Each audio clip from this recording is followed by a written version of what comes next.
সুপ্রিয় দর্শক, আজ আমাদের মাঝে উপস্থিত রয়েছেন মডেল কৃষক ও সফল কৃষি উদ্যোক্তা আবু বক্কর সিদ্দিক সুমন। শুভ সকাল, কেমন আছেন? ইনশাল্লাহ ভালো আছি। আচ্ছা, আপনি দীর্ঘদিন বিদেশে কাটিয়েছেন, সেখানকার কোন অভিজ্ঞতা আপনাকে কৃষি উদ্যোক্তা হওয়ার জন্য সহায়তা করেছে?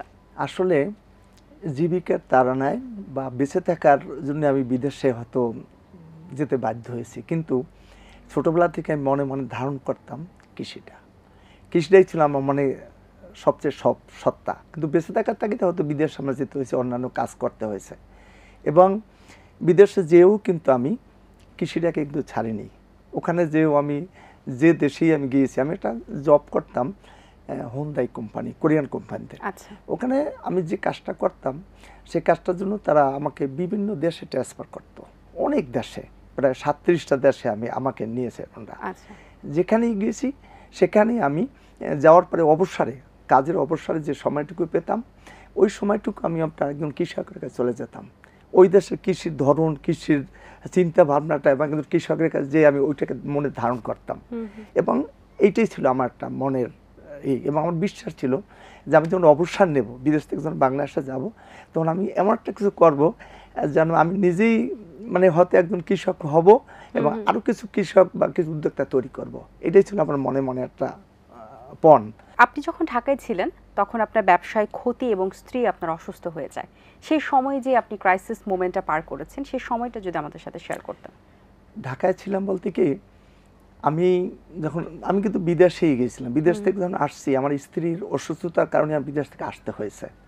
আসার পরে আমি তার পিছনে আমার যতটুকু জমানো টাকা ছিল বা যা ছিল সবটা আমি তার পিছনে ব্যয় করেছি। কি হয়েছিল আপনার? ওনার 2টো কিডনি নষ্ট হয়ে গেছিল, এবং এমন একটা পর্যায়ে সে দাঁড়াইছে যে আমার স্ত্রীর দিকে তাকাতে গিয়ে আমি চেষ্টা করছি তাকে আরো 2টা দিন বাঁচানোর জন্য। মানে একটা মানুষের ডাক্তাররা বলেছে, সবাই বলেছে যে উনি মরে যাবে, বেঁচে থাকবে না, আমার ওয়াইফও জানে মরে যাবে, কিন্তু আমার বিশ্বাস ছিল যে আমি যদি তাকে একটা দিন বেশি বাঁচাতে পারি, যদি আল্লাহ তাআলার শেষ, আল্লাহ ছাড়া তো কোনো নেই, যে ডাক্তার যেটাই বলছে সেইটাই করছে। এটা করতে গিয়ে আমার যত কিছু ছিল সব কিছু আমার শেষ হয়ে গেছে। পরবর্তীতে এমন একটা পর্যায়ে এসে দাঁড়াইছি, আমার পিছনে ওয়ালে আমার পিঠ ঠেকে গেছে, আমার আর সামনে জানার মতো কোনো পথ নাই। তখনই আমি আমার মনে মনে ভাবছি তাই আমি এইটা নিয়ে করি, যেহেতু আমার কিছু জমিন আছে, এবং সেইটা দিয়ে আমি স্টার্ট করলাম প্রথম।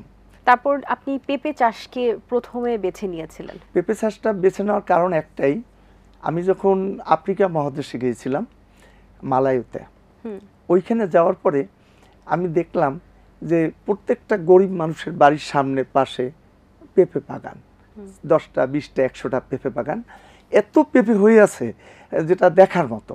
কারণ আমার মনের ভিতরটা করলো যে আমাদের বাংলাদেশে তো পেঁপে একটা সবজি হিসাবে ব্যবহৃত হচ্ছে, তা সুতরাং আমি যদি এইটাকে বাংলাদেশে নিতে পারি, হয়তোবা আমি একটা ব্যবসার একটা করতে পারবো, হয়তোবা কৃষককেও একটা উদ্বুদ্ধ করতে পারবো।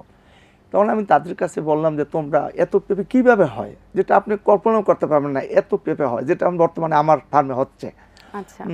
তখন ওরা বললো যে স্যার আমরা তো গরিব, আমরা এই পেঁপেটা দিয়ে যখন আমাদের খাবারের খুব অভাব হয়, তখন এই পেঁপেটা কেটে সিদ্ধ করে লবণ দিয়ে আমরা জীবিকা নির্বাহ করি। এই জন্যই আমরা পেঁপেটা, এটা পাকাই খায় না, ওটা কাঁচাই খায়। তা আমার ব্রেন একটা কাজ করলো যে আমি এই জাত যদি আমি বাংলাদেশে নিতে পারি, তাহলে আমার সাথে সাথে আরো হাজার হাজার কৃষকরা উপকৃত হবে, যেহেতু সবজিটা বাংলাদেশে নিত্য দরকার বা খায়। তখন আমি ওখান থেকে এই উৎসাহ পাই। সেখান থেকে সরাসরি তাদের কৃষি অফিসে গেলাম, ওরা আমাকে ট্রেনিং দেওয়ার পরে বলছে যে আপনার সম্পূর্ণ হয়নি। ওখান থেকে মালাই থেকে আমার পালে জিম্বাবুয়েতে গেলাম, যেহেতু আমার সাউথ আফ্রিকার পাসপোর্ট, আমি যে কোনো যেতে পারি, আমার সব জায়গায় পোর্ট এন্ট্রি হয়, আমার কিন্তু কোনো ভিসা লাগে না।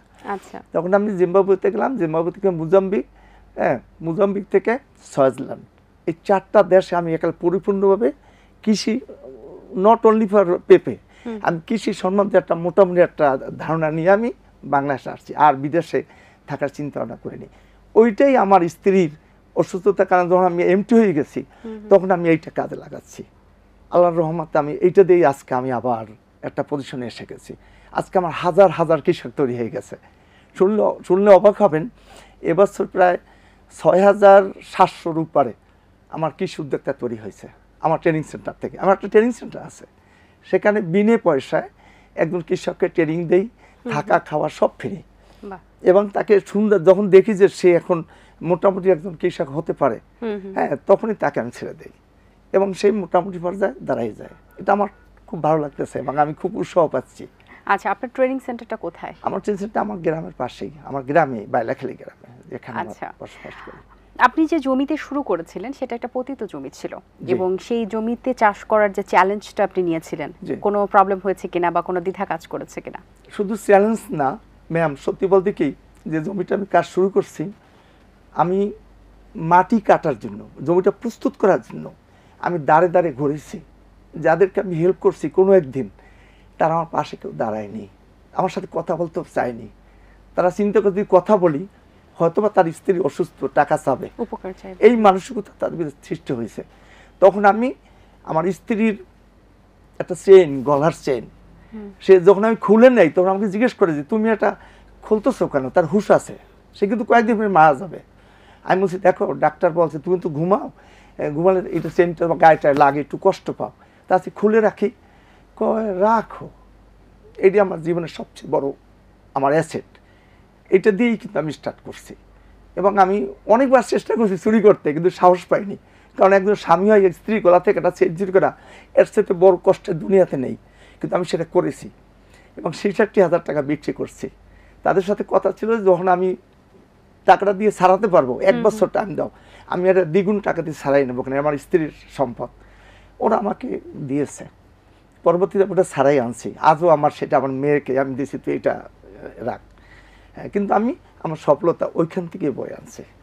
তবে আমার মনে একটা ছিল যে আমি টু অ্যান্ড টু, মানে আমি দাঁড়াবই, এটা আমার একটা মানে সংকল্প, কিন্তু আল্লাহর রহমতে আমি দাঁড়াইছি।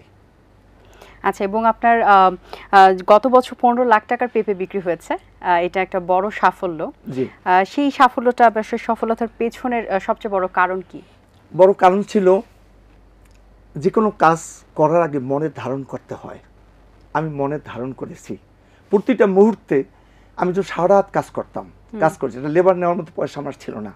আমি সারা রাত কাজ করতেছি, আবার দিনেও কাজ করতেছি, মনে হয় ২ ঘন্টা আমি ঘুমাইনি। হ্যাঁ, একটাই কষ্ট যে আমার তখন আমার ওয়াইফ বেঁচে আছে, তার মৃত্যুর পর যদি আমার সফলতা বেশি আসছে সে সময়, তখন আমার একটাই কারণ ছিল যে আমি দাঁড়াবো। এবং আমার মৃত্যুর সময় আমার ওয়াইফ একটা কথা বলে গেছে যে তুমি আর বিদেশে যেও না, কারণ আমি নেই, একটা মেয়ে, তুমি দেশে কিছু করো। তাই আমি বলছি আমি কীভাবে করবো, আমার তো কিছু নেই। কয় আমি তোমাকে দোয়া করে যাচ্ছি, তুমি চামড়ার জুতা পায়ে দিয়ে সমাজে চলবে, তোমার কোনো অভাব থাকবে না। এটা আমার ওয়াইফ আমাকে দোয়া করে দিয়ে গেছিলো। আজকে আমি জানি না আল্লাহ তাআলা তার দোয়াটা কীভাবে নিয়েছে, আমি তার সাথে পরিপূর্ণ। উনি যে দোয়া করছে তার চেয়েও অনেক সফলতা আসছে। আজকে হাজার হাজার কৃষক আমাকে ছাড় ডাকে, হাজার হাজার কৃষক আমাকে উপহার পাঠায়। এবছর বিশ্বাস করে যায় না, এটা একটা গর্বের কথা বলতেছি, এবছর আমার না হলেও ৫০ মণ শুধু আম পাঠাইছে নর্থ বেঙ্গল থেকে আমার কৃষকরা। কারণ স্যার এটা প্রথম গাছের আম, আমরা পাঠাই, ভালোবাসার উপহার। এইটা আমার জীবনের সবচেয়ে বড় পাওয়া। ১৫ লাখ টাকার ব্যাপার না ম্যাম, ১৫ লাখ টাকা কিছুই না। আজকে আমি হাজার হাজার কোটি টাকার তো আমি গর্ববোধ করছি, কারণ আমি একজন কৃষককে তৈরি করতে পারছি। আপনি যে ১৫ লাখ টাকা আপনি বিক্রি করেছেন পেঁপে, এখানে আপনার ইনভেস্টমেন্ট কত ছিল এবং আপনার লাভ কতখানি আছে? আমার ইনভেস্টমেন্ট বলতে প্রথম ছিল ৬৬,০০০ টাকা। তারপরে আমি কিছু ধার দেনা করেছিলাম, সব মিলিয়ে মনে করেন ১ থেকে ১.৫ লক্ষ টাকা আমার মতো ইনভেস্ট। এবছর আমি ১৪ লক্ষ চারা বিক্রি করছি, মানে গত সিজনে। ওই ১৫ লক্ষ যখন আপনি বলেছেন এটা হচ্ছে তার আগের বছর। আচ্ছা, হ্যাঁ, মানে দ্বিতীয় বছর। আমি যখন প্রথম স্টার্ট করছি, প্রথম বছর ৬ লক্ষ, তারপরের বছর ১৫ লক্ষ, তারপরের যে বছরটা গেছে এই সিজনটা গেল আগে, ওই সিজনটা আমি প্রায় ৫০-এর মতো আমার আসছে অ্যাকাউন্টে। এবং এটা একেবারে মানে কৃষকদেরকে ট্রেনিং দিচ্ছি, কৃষকদের পিছনে খরচা করতেছি, সব কিছু তারপরও আসছে। আচ্ছা, এই যে এখন যারা আসলে বেকার রয়েছেন কিংবা যারা নতুন প্রজন্ম রয়েছেন, যারা চাকরির আশায় বসে আছেন, তাদের উদ্দেশ্যে আপনার কি পরামর্শ থাকবে? তাদের উদ্দেশ্যে আমি প্রথম যেটা বলেছি, এখনও সেটা বলি, যে আপনারা কিছু না কিছু করেন। শুধু যে কৃষি করতে হবে তা না, নূতন একটা কিছু রাস্তায় নামলে ওই খুঁজে পাবেন। রাস্তায় না নেমে যদি বলেন আমি এইটা করব ওইটা করব, কিন্তু আপনি করতে পারবেন না। আপনারা যদি আমি হয়তো আপনার অত সাজিয়ে বলতেও পারবো না, আমার ফার্মে বা আমার ট্রেনিং সেন্টারে না গেলে আপনি বুঝতে পারবেন না, শিক্ষিত লোকগুলা, রিটায়ার্ড পার্সন লোকগুলা, বয়স্ক লোকগুলা আমার কাছে আসে এবং তারা রাতে আমি দেখা গেছে আমার বড় হল রুম বানাইছি, একবার ডাইরেক্ট ফ্লোরে ঘুমায়, খাটে যেদিকে জায়গা দিতে পারি না ফ্লোরে ঘুমায়, যে পাকাই একসাথে মিলে খাই।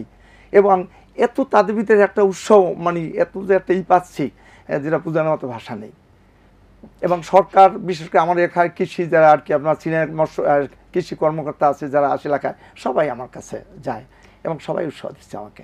অসংখ্য ধন্যবাদ আপনাকে, খুব ভালো লেগেছে আপনার সাথে কথা বলে, আপনার সাফল্য শুনে, আপনার জীবনের স্টোরি শুনে হয়তো বা আজ যারা দেখছেন আমাদের প্রোগ্রাম অনেকে ইন্সপায়ার হবেন। অনেক শুভকামনা রইল আপনার জন্য। আমিও খুব খুশি হলাম আপনাদের এখানে আসছে, আপনাদের যে অনুপ্রেরণা আমাকে দিয়েছেন, আমি সম্মান দিয়েছেন, আমি সত্যি আমি অনুপ্রাণিত হব এবং আমার এই সফলতা সবটাই আমার কৃষকদের জন্য উৎসাহ করে দিয়ে গেলাম ইনশাআল্লাহ। ধন্যবাদ। দর্শক, আশা করছি আজকের আয়োজন আপনাদের ভালো লেগেছে। আজ এই পর্যন্তই, দেখা হবে আগামী পর্বে নতুন কারোর সঙ্গে। সেই পর্যন্ত ভালো থাকুন, সুস্থ থাকুন এবং এটিএন বাংলার সাথেই থাকুন। সকলকে আল্লাহ হাফেজ। দিন আসে দিন যায়, সময়টা চলে যায়, তবু আছি এই বেশ ভালো। জীবনটা রঙময়, যেভাবেই হওয়া চাই, নয় কবু সাদা কালো। এই আশাতে স্বপ্ন ভাসে, সুখ হাসে চোখে মুখে, চায়ের চুমুকে।